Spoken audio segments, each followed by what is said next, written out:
1 বছরের মধ্যে নরমালি বাচ্চা না হয়, তখন সেই প্রবলেমটাকে আমরা বন্ধ্যত্ব বলে থাকি। আর সেকেন্ড সন্তানের ক্ষেত্রে যদি 2 বছর হয়।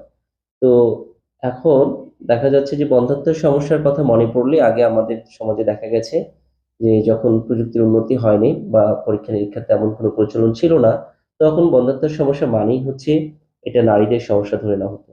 কিন্তু প্রযুক্তির আধুনিকায়নের ফলে আমরা যেটা জানতে পারছি যে এখন বন্ধ্যত্বের সমস্যা দেখা দিলে আমরা যদি পরীক্ষা-নিরীক্ষার মাধ্যমে দুজনকেই পরীক্ষা-নিরীক্ষা দিয়ে থাকি এবং পরীক্ষা-নিরীক্ষার মাধ্যমে অনেক পুরুষদেরই বন্ধ্যত্বের সমস্যা ধরা পড়ছে।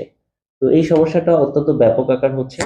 তো যে সমস্যাগুলোকে সাধারণত পুরুষ বন্ধ্যত্ব বলা হয়, অর্থাৎ পুরুষের বন্ধ্যত্বের যে রোগের নাম আছে আরকি যেগুলো, সেগুলো আপনাদের সাথে বলছি। সেটা হচ্ছে যে পুরুষ বন্ধ্যত্বের ক্ষেত্রে দেখব রিপোর্ট করার পরে যখন সিমেন্স গুলো রিকোয়েস্ট করা হয়, রিপোর্ট করার পরে যে প্রবলেম গুলো আসে সেটা হচ্ছে যে অ্যাজোস্পার্মিয়া প্রবলেমটা সবচেয়ে বেশি দেখা যাচ্ছে। এছাড়াও অলিগোস্পার্মিয়া